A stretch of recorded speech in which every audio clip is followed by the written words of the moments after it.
Muy bien, bienvenidos a esta lección número 2 de nuestro tema 2 de la clase de seminario de apreciación literaria.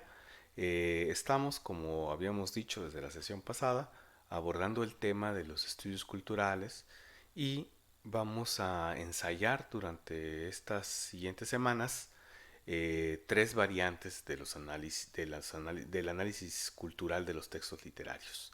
En particular, esta lección número 2 se va a abocar al análisis con perspectiva de género, el análisis literario desde el punto de vista del género.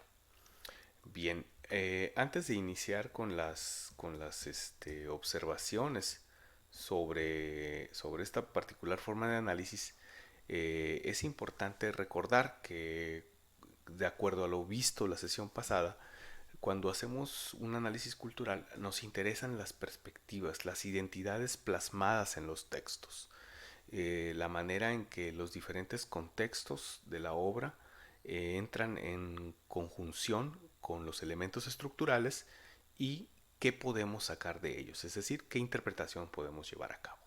Para esto vale la pena hacer una aclaración en cuanto a la perspectiva. Vamos a abordar tres instancias distintas, tres categorías que siempre estamos utilizando, pero que a veces podríamos llegar a confundir.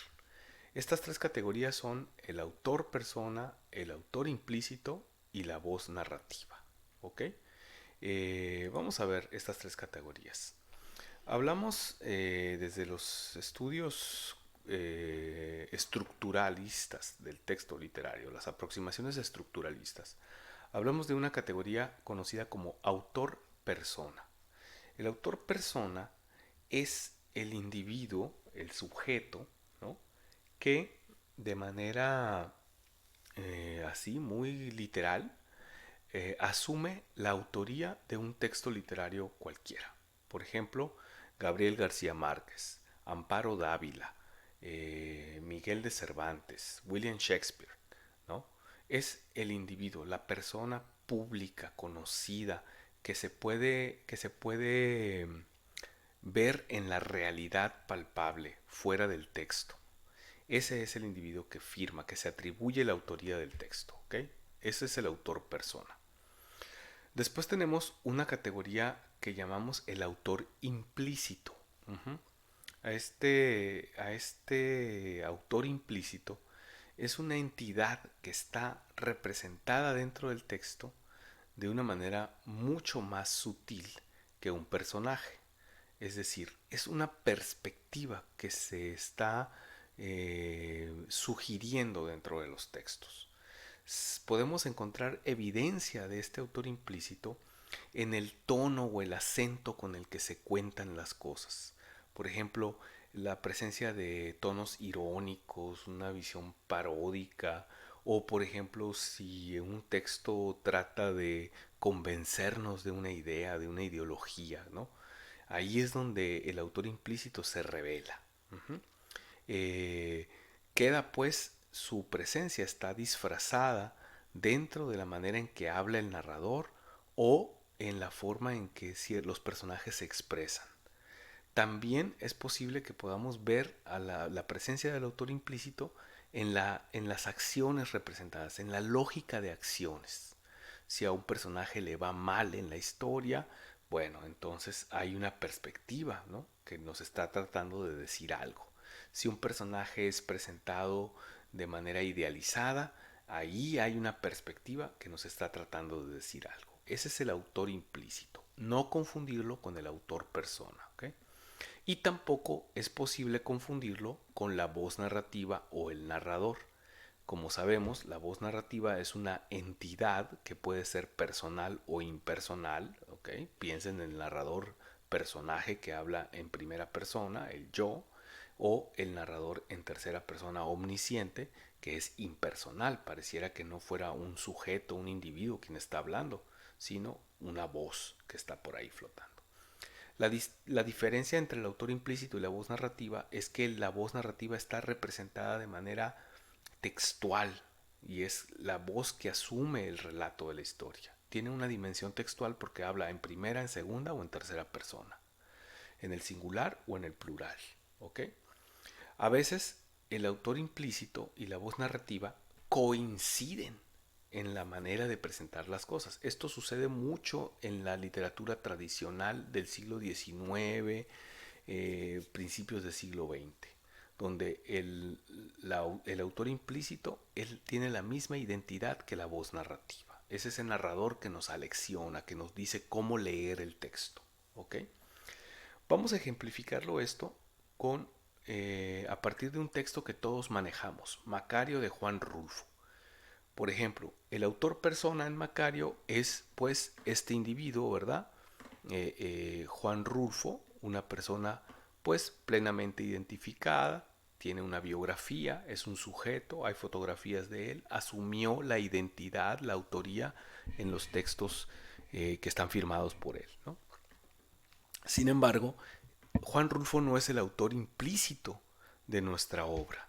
El autor implícito está aquí representado, ¿no?, como un individuo. Yo utilicé una silueta masculina porque a mí me parece que hay elementos dentro de la obra que nos indican que el autor implícito habla desde la perspectiva masculina.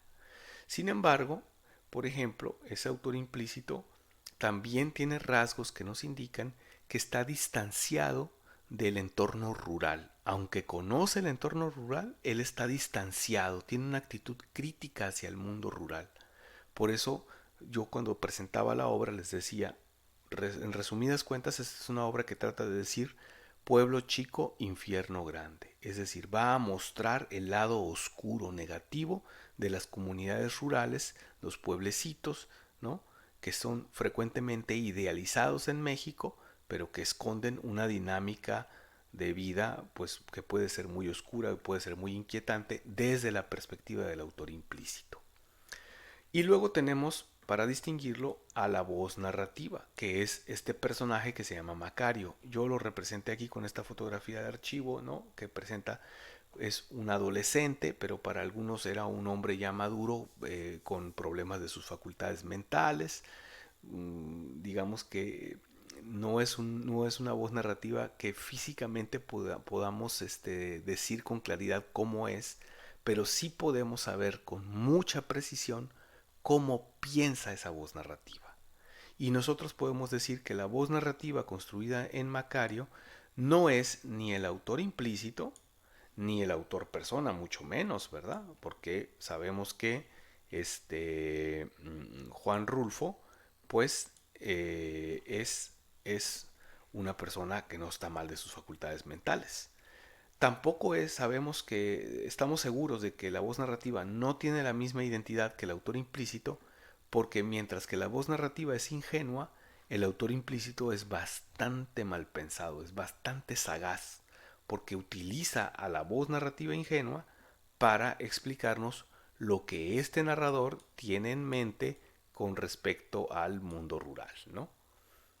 Ok. Tampoco podemos decir que Juan Rulfo, el individuo, tenía una idea negativa del mundo rural, sino que simplemente Juan Rulfo construye un texto para abordar ese tema y lo hace desde ese punto de vista, pero no podemos decir que Juan Rulfo haya odiado los pueblos o haya tenido una imagen negativa de los pueblos. Más bien, él se sentía muy cercano, ¿no?, como persona a las comunidades rurales, de donde él mismo provenía, ¿no? Ok, esto entonces tenemos ya aclaradas estas tres categorías: autor persona, autor implícito y voz narrativa. ¿Por qué es importante esto? Porque cuando estemos acercándonos a los textos con perspectiva de género, hay que saber muy bien desde a quién estamos calificando. Si tal o cual perspectiva de género en una obra depende del autor implícito o es la que está representando la voz narrativa, o si vamos a hacer una observación sobre el autor persona, ¿ok? Muy bien. Acá una parte importante para nosotros es determinar qué perspectiva tienen los textos. Aquí vamos a incluir un par de perspectivas, ¿ok? Vamos a hablar de dos perspectivas dominantes.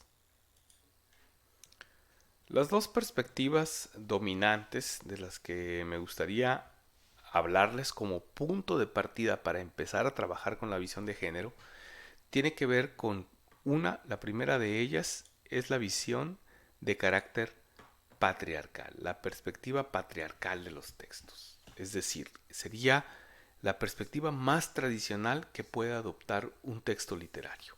Ahí va a estar dominado por un punto de vista masculino, presentado como un punto de vista a veces objetivo o neutral, pero que es masculino. También tenemos una perspectiva que es predominantemente heteronormativa. La heteronormatividad no es más que ese orden de ideas que nos indica o que nos hace creer que el mundo se divide en dos sexos, dos géneros y que todas las relaciones en el mundo normales, naturales, son las que están definidas por la conexión entre un hombre y una mujer. Y que todo aquello que se separa de ese concepto de hombre y mujer, masculino y femenino, es una anormalidad, si no es que una perversión. En realidad la heteronormatividad está muy ligada a la homofobia, a la transfobia, a todas estas perspectivas ya exacerbadas que implican ya un odio, un rechazo, una necesidad vehemente de invisibilizar todo aquello que no sea binario, masculino, femenino, hombre, mujer. Ok. También va a ser una perspectiva que adopte, por lo general, valores de la cultura occidental que ya hemos definido antes, ¿no? Valores que se identifican, sí, con lo masculino, con lo civilizado, lo racional, con la idea de ser occidental frente a los no occidentales. La perspectiva opuesta, el lado opuesto de esta visión, es aquella perspectiva no patriarcal, la que rompe pues con ese orden de dominación masculina. Una perspectiva que vamos a ver mucho más inclinada hacia el reconocimiento de la diversidad, rompe la heteronormatividad y acepta la diversidad. También podemos decir que esta perspectiva se caracteriza por ser de carácter crítico, es decir, reacciona frente a la perspectiva tradicional patriarcal. Está como una respuesta o una resistencia frente a la otra, ¿no? Es una relación de oposición. Ahora bien, es importante reconocer aquí que la mayor parte de los textos se van a encontrar en esta zona intermedia del continuo entre la perspectiva abiertamente patriarcal y una perspectiva abiertamente crítica del patriarcado. Es decir, vamos a encontrar textos que van a estar inclinados hacia este sector o inclinados hacia este sector. Y en algunos casos, evidentemente, pues sí podemos encontrar en el punto más extremo de los dos continuos, pues no. ¿Ok? Hay que ser cuidadoso, pues no. Hay que tratar de ir entendiendo esas pequeñas sutilezas que lo mueven de un punto a otro.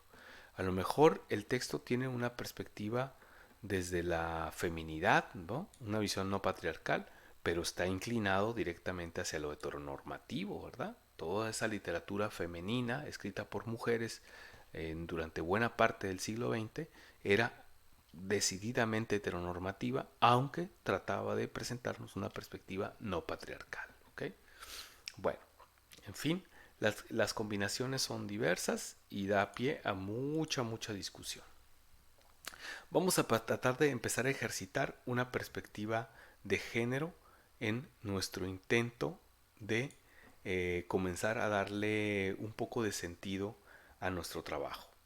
Bueno, ¿a qué le tenemos que prestar atención cuando estamos tratando de identificar la perspectiva de género en una obra? Por principio de cuentas, a la voz narrativa. ¿Ok? ¿Quién es la voz narrativa? ¿Es un hombre? ¿Es una mujer? ¿Es una niña? ¿Es un niño? ¿Es algún representante del enorme espectro de diversidad sexual? ¿Es un personaje trans? ¿Es un personaje bisexual? ¿Es un personaje homosexual? ¿Es una lesbiana? ¿Quién es? ¿Cómo se presenta? Una persona, una mujer joven, una mujer vieja, un hombre joven, un hombre adulto. ¿Quién es? Otro aspecto importante a quien hay que prestarle atención es a los personajes, esas fuerzas actanciales, ¿no? Como le llamaba Gray Mass, ¿no? Esos elementos que están siempre en conjunto dentro de una obra en pugna. A ver, ¿quién está presentado como fuerzas antagónicas? ¿Son masculinas? ¿Son femeninas? ¿Son alguna visión intersexual? ¿Dónde está? ¿No? La fuerza protagónica, hacia qué lado se inclina, cómo está representada. La presencia de símbolos, ¿verdad? Esto va a ser muy, muy importante, ¿no? Sabemos que existen símbolos con un signo masculino, con un signo femenino, con un signo neutro. Necesitamos analizar esos símbolos, ¿ok? La presencia de elementos fálicos en la obra va a ser muy, muy importante, ¿ok? Otro elemento importante son las intertextualidades. ¿A qué otros textos literarios o textos artísticos o textos de la cultura de masas nos está haciendo referencia el relato? Imagínate un texto que con una de la llamada perspectiva queer, un ejemplar de la literatura queer, pues va a estar lleno de referencias a la cultura de masas, pues muy claramente identificada, ¿verdad? Ciertos cantantes, ciertos tipos de música, cosméticos, ¿no? Cierto tipo de espectáculos, un cierto tipo de ropa, ¿no? Piensen, por ejemplo, en un cuento como Los trajes de Rita Indiana, ¿no? Que está muy alimentado de esas referencias intertextuales, ¿no? Por el contrario, un texto con una perspectiva dominantemente masculina, patriarcal, pues quizá haga referencia a clásicos de la literatura, ¿no? Pensemos, por ejemplo, los libros de Borges, ¿no? Que son muy, muy, muy patriarcales, quizá los más patriarcales de América Latina, ¿no? Y siempre están llenas de referencias clásicas. Ok, otros elementos que hay que ponerle atención son a los momentos en el que los personajes dejan de hablar, donde no hay diálogo y tenemos en cambio descripciones o comentarios por parte de la voz narrativa. Ahí es donde se puede filtrar el llamado autor implícito, ¿no? Aquí voy a poner las iniciales. Autor implícito. ¿Ok? Hay que ponerle atención. ¿Cómo describe? Si habla de una iglesia, si está describiendo a un personaje femenino, ¿cómo lo describe? ¿Desde qué punto de vista? Finalmente, otro de los elementos a los que hay que prestar atención es a la lógica de acciones. ¿Qué le pasa a los personajes? ¿Qué le pasa a los personajes masculinos, a los femeninos? ¿Nos puede ayudar a interpretar una perspectiva de género las acciones narradas? Bueno, ahí tenemos 6 elementos. ¿Qué vamos a hacer con esos 6 elementos? Bueno, vamos a leer 2 cuentos. Vamos a leer un cuento de una autora, Nuria Armengol, una autora mexicana de San Luis Potosí. Un día tan esperado se llama el cuento. Y vamos a leer un cuento de un autor norteamericano muy clásico, muy del siglo XX, ¿no? Se llama Los Caimanes.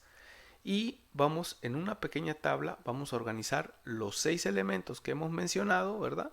Vamos a tratar de identificarlos y hacer un contraste. Entonces puedes poner en una columna los 6 elementos y en la columna 2 y 3 puedes poner el cuento aquí de Armengol y el cuento de Updike. Y entonces aquí describe lo que veas. ¿Ok? ¿Quién es el narrador en uno y quién es el narrador en otro? ¿Quiénes son los personajes en uno? ¿Qué símbolos hay en uno? ¿Y qué descripciones y comentarios ves en otro? Y esto nos va a permitir identificar qué tan masculina es esta visión de Updike y qué tan femenina es esta visión de Armengol. ¿Ok? Entonces, esa es su tarea para la próxima semana. Vamos a leer los libros con atención, vamos a disfrutarlos y vamos a tratar de hacer nuestro primer intento de análisis cultural con perspectiva de género.